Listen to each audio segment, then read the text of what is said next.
Hi there, welcome to Silversmithing 103. This one is all about the tools you're going to need to get started.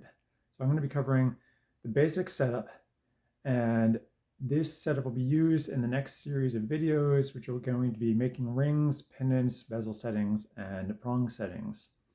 And this is the biggest investment you need to get going with silversmithing, but it's actually not that much. You can probably get all of these tools for under $1,000, and from there, add more as you need them. So the main tool you're going to need is a torch, and I've had 3 different torches over the years. This torch I use specifically for melting silver for when I do sand casting, so we're not going to pay attention to that. This was my first torch.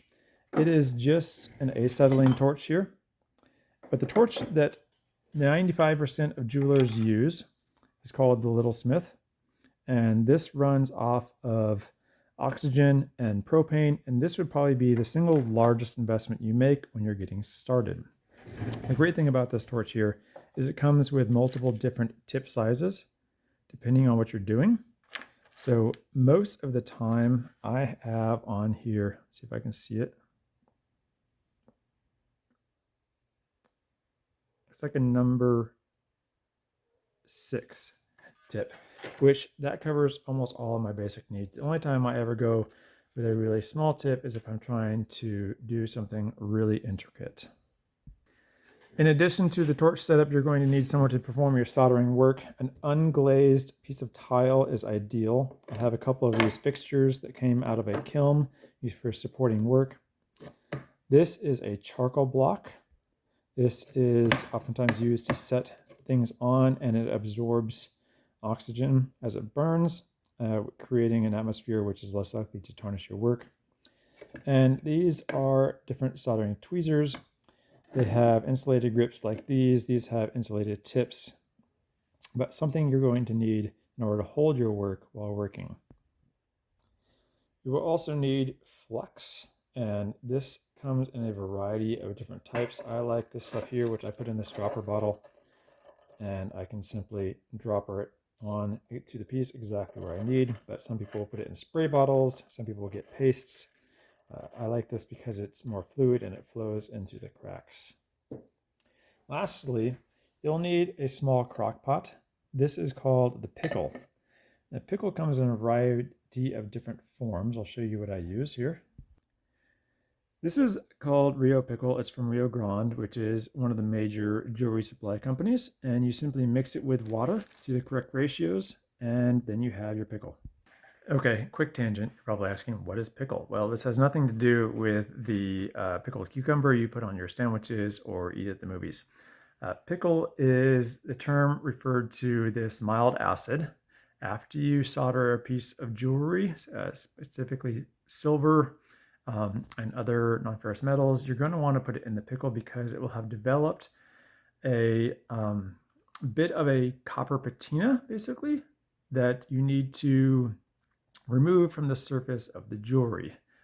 It's also known as fire scale. The pickle also helps to remove any residual flux that might have crusted over on the jewelry and basically cleans it up. So we're going to get more into that in other videos, but just want to explain what that was real quickly and why it's necessary. You are also going to need solder. For a simple thing like a ring, you do not need multiple grades of solder. You only need one because you're only soldering the item once. If you're only going to solder something once, use hard solder. These other grades of solder are for if you're going to be soldering something multiple times.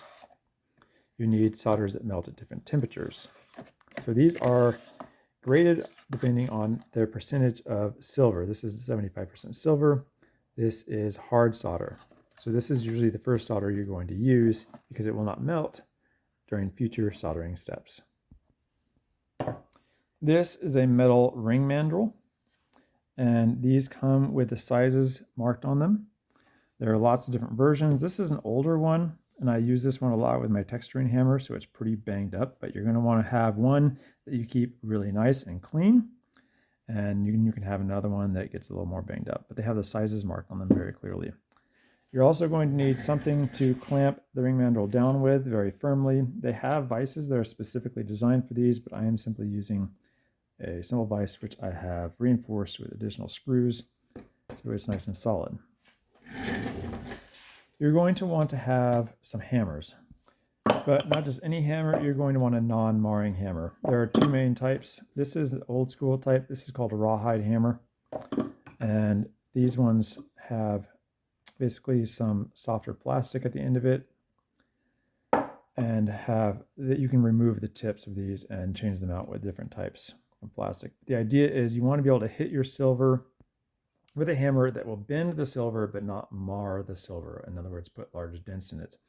If you were to use a steel hammer like this, every time you hit the silver, it would leave a large dent. Okay, next up is the jeweler's saw. This is the workhorse of the jeweler. This is a critical item you will need, and this is used to cut metal of all types and thicknesses. These come with saw blades that have very minute serrations on them. And I want to point out that when you're loading the saw blade in here, the saw blades point towards the handle. So as you can see, each of these saw blades is pointing slightly this direction. That's where the handle is, and that's because you have more control over this when you are pulling this rather than pushing it. And so that's the direction you're going to get most of the cut. As you pull and it cuts, push, you get small, you get less cutting, just like a wood saw. So these come in a lot of different types. I have one with a very deep throat here because I like to be able to cut larger items, and it also allows me to work around my vise without it running into the vise as much. Which brings me to the next thing. If you're going to buy a vise, buy a good one to start out with. There are lots of different ones you can buy online. This is the Pana vise. It is pretty much the industry standard for vices, and for a good reason.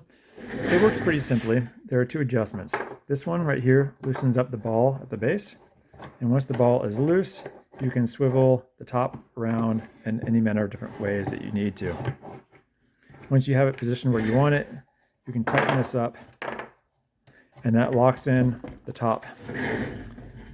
This adjustment here opens and closes the clamps. The nice thing about this vise is you can also change what the clamps are made out of. Right now I have this hard plastic clamp so it doesn't mar my silver. And as you can see, if I cut into it with my saw, it works just fine, but you can also get brass or even wood inserts for these. When it comes to cutting metal, a set of these good pair of shears is also really nice to have. They come in left and right-handed versions, so make sure you get the type that is ideal for you. But this is wonderful for cutting sheet metal and thin gauge metal, perhaps wires up to about 16 gauge. Above that, you might want to go ahead and just get a pair of snippers. Next up is a set of pliers. Now, you don't need to have all of these in order to do our first few projects, but a lot of them come in sets. And there's nothing wrong with buying a more economical set to start out with and then picking the ones you really like and buying better quality ones. But I'll go over these. These are basically some wider jawed pliers here that have a flat base. These are non-marring rounding pliers. They're used to round up a piece of metal. And you can see this side is non-marring, this side is metal. These are flush cutters. They're going to cut a wire flush on this side, which is excellent for snipping off pieces of solder or small bits of wire. These right here are small pair of pliers. They have a needle nose tip. There's no serrations on the inside, and they're rounded on the outside. So you can put a piece of metal in here and then wrap it around them to make something round. And this is a pair of rounded needle nose pliers, also great for making jump rings. Lastly, these are my favorite. These are a pair of parallel jawed pliers. This is really great for if you have a piece of round wire that you need to straighten, or if you want to hold something and you want to make sure that you don't mar it. The problem with these ones is, as you can see, they do not close parallel. So if you're trying to grab, say, a sheet of metal, it's only going to grab it right at the very edge, and it can leave dents. These always close parallel no matter what the thickness is, so very useful. Definitely recommend a pair of these at some point. And next up is this. This is a Foredom, and this is a flex shaft tool. It has a forward and reverse. This is a hefty motor. It has a maximum speed of 18,000 RPMs. And the way it works is you simply hang it up here above your workshop. And then it comes with a handpiece here and a foot pedal on the ground. As if I click the foot pedal, then it spins the shaft. And that's really important because 9 times out of 10, you're going to want to be using 2 hands to work on your piece. And so if you're trying to adjust the speed on the shaft, that is a lot more difficult to do. So this gives you a lot of control. And this one right here, this is the same one I've had now since I started, and the only bit of maintenance I've had to do on it is replace the brushes and replace this line here, which is really inexpensive to do. The handpiece is all original, the motor's all original, and these things are built like tanks.